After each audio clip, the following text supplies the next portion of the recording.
These are DNA cubes, which are not on SpeedCube Shop yet. CubeSolve Hero told Cameron that these are very important, so now I'm getting them too. More than a professional speed cube. Yeah, right. Okay, this doesn't look like it would break. That's what I was thinking at first. And by the way, this is nothing like what DNA looks like. This is more of like a crystallized pattern and not the DNA double helix, but whatever. Okay, why was I sent 2 of them? Oh, what? Concave. I've never actually tried a concave cube before. Okay, let's try turning this. Wow, I don't like concave cubes. The corners here are really, really weird. If it was just concave without these sharp corners, maybe it'd be better because my hand keeps hitting them. Yeah, like this thumb move here is really weird with the corner. I guess it would be harder to miss. You know, maybe it's actually better. I'll keep an open mind. Okay, this feels much better. Okay, this doesn't feel that much better. They probably weren't designed for speed solving, even though it says more than a professional speed cube. Since this is probably more of a collector's item, let's take a look at some patterns, see how they look. That's okay, I guess. Okay, that is not bad, actually. Now the MeiLongs and the Little Magics. These seem to have been coming out in random orders of which puzzle they do. We have a 4x4 and 7x7, both magnetic Little Magic, and MeiLong 6 and 7, which I believe are not magnetic. I've done a lot of Little Magic and MeiLong budget reviews, but I cannot remember which ones I've done, and I'll link to all the videos in the description of the ones I have already done, but I might just do ones for these separately later on. Wait, no, I want to look at these ones first. All right, Little Magic 4x4. I've been saying for a while there's no good budget 4x4s until the MeiLong came along, so hopefully this one is just as good and now we'll have more options.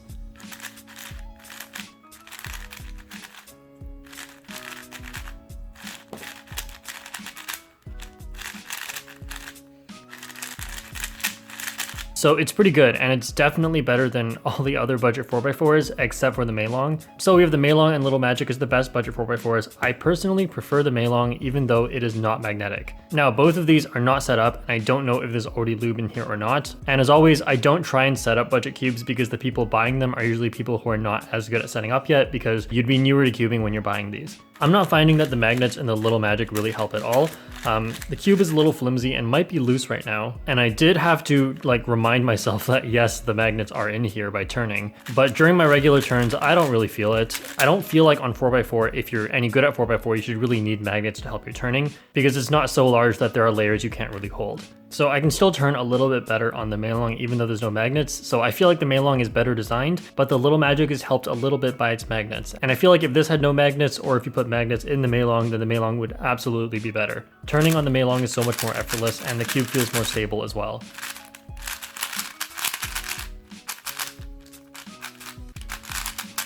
Okay, now we have the Yushin Little Magic 7x7, which is only $27 and magnetic. For comparison, the Haze and the Spark are both $60. And magnets should help a lot on really big cubes because you can't hold all of the layers at once. So my first impression is the outside already looks better than the Yushin Haze, and it does look a little bit like a Spark. I can barely feel the magnets. Maybe I need to make this faster. Ooh, the inner layers, I can definitely feel it. Really what you want on big cubes with the magnets is that when you're holding a little bit at once, you don't want the other layers to turn, and this is actually perfect. So in other words, when you're turning one side, it's not that you want to feel the magnets here, it's you want everything else to stay together. So even though I'm just holding this side, everything else stays in place. So that's essentially what you want. And so when you get stronger magnets like right here, the second layer seems to feel really strong. Then if you hold other sides, then it doesn't stay together like that. So turning 2 layers at once, you're gonna need to hold the 3rd layer as well, I believe. If you don't hold the 3rd layer, it'll just move a lot. For comparison, here's the X-Man Spark, which is the best 7x7 right now. And if I hold closer to the outsides here, then turning 2 layers, generally the magnets are not as extreme, so it will do that just fine. But here I'm having a little bit of trouble. Not that I should be doing it so much. When you turn big cubes, you want to have the back of your hand touching the layers you don't want to turn, but you'll never really have them all the way here, which is why being able to turn the outer layer like this is really useful. Okay, this is feeling more stable than the Haze, and the speed is actually, I can't complain about the speed. It's not amazing, but there's nothing to complain about here. The size is a little bit larger than the Spark, which I have noticed while turning, and I think that the Spark is just the right size for me, so this is a little bit awkward to turn, but I'm sure I could get used to this. I'm not so good at 7x7 that it really matters to me what cube I'm using as long as it's pretty good. So here's the Haze 7M, and if you're watching this video recently after it's released, this is on sale for about $35, but normally it is $60, so I highly recommend the Little Magic. They are very similar. I just feel like the Haze turns slightly differently in that it's looser and less stable, so you have to be quite good at turning, but it does go faster, so this has a higher skill cap for you, while the Little Magic I feel like is quite good for beginners. But the Little Magic could be really good, I just haven't broken it in yet and actually set it up, so if I do find that this is better than I thought it was, I will make another video for it. I really think someone could get really good with this too, so if you're just getting into 7x7, this is a great option for cheap, and later on when you get better, there will probably be even better 7x7s out there. Alright, now the MeiLong cubes. Let's start with the 7x7, since that's what I've just been looking at. So one thing I've noticed with the MeiLong cubes is they are way lighter. This is extremely light. Oh no, that's not a good sign. So this one's non-magnetic, so immediately I'm not expecting quite as much out of it. Oh, okay. Okay, I should not have expected anything. There's a lot of just pieces catching and moving all over the place. And again, could be tensions, but I want my budget cubes okay out of the box. I don't want to have to set them up so much because beginners don't really set up cubes that well. This is, no, this is like not usable. I can't even do one algorithm. I'm not ready to like try parity algorithms and stuff, but I guess I'll have to. So things catching for no reason. How is this catching on the third piece down? So does it have to try and avoid every single piece on the way down? Because that is just ridiculous.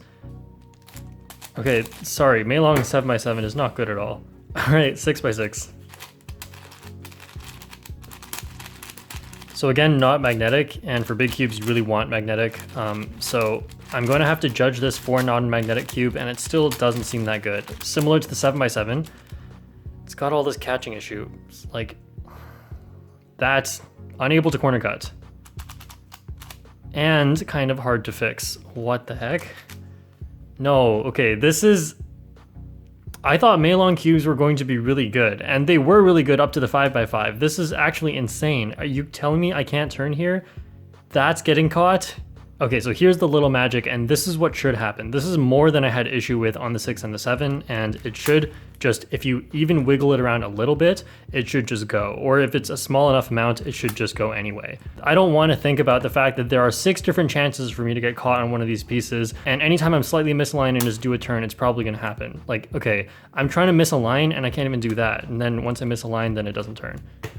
So again, MeiLong 6x6 and 7x7 do not get these. If you want a decent 7x7, get the Little Magic M, especially because it is magnetic. And for 6x6, the Little Magic 6x6 is okay, but I really recommend getting a really good 6x6 since all the budget ones are bad anyway. This one is especially bad, but the Little Magic is a little bit better. Oh, and how can I forget about this? It is not recommended for speed solving. This mini 6x6 is the real beyond professional speed cube. Whoa, that is small. Here is a real 6x6. And when you know it's pretty much off by an entire piece, that's a big deal because we can already feel 1mm differences. Here's a 3x3 and they're about the same size. Okay, to prep myself for this beyond speed cubing experience, let me just practice some 6x6 algorithms. All right, let's go.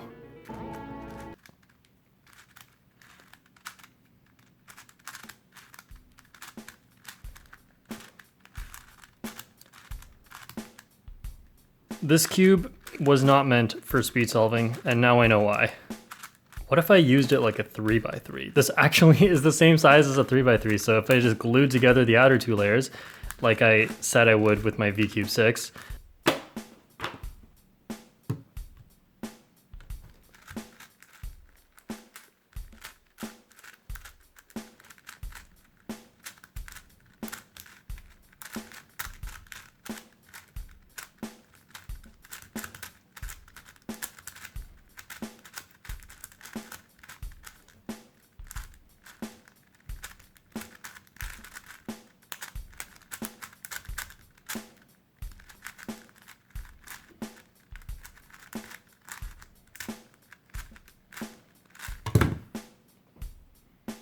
Alright, thanks for watching and thank you to SpeedCube Shop for sending me these cubes. If you want to check them out, make sure you go to the link in the description and use the discount code JPerm. Thank you guys so much for watching, and I'll see you guys next time.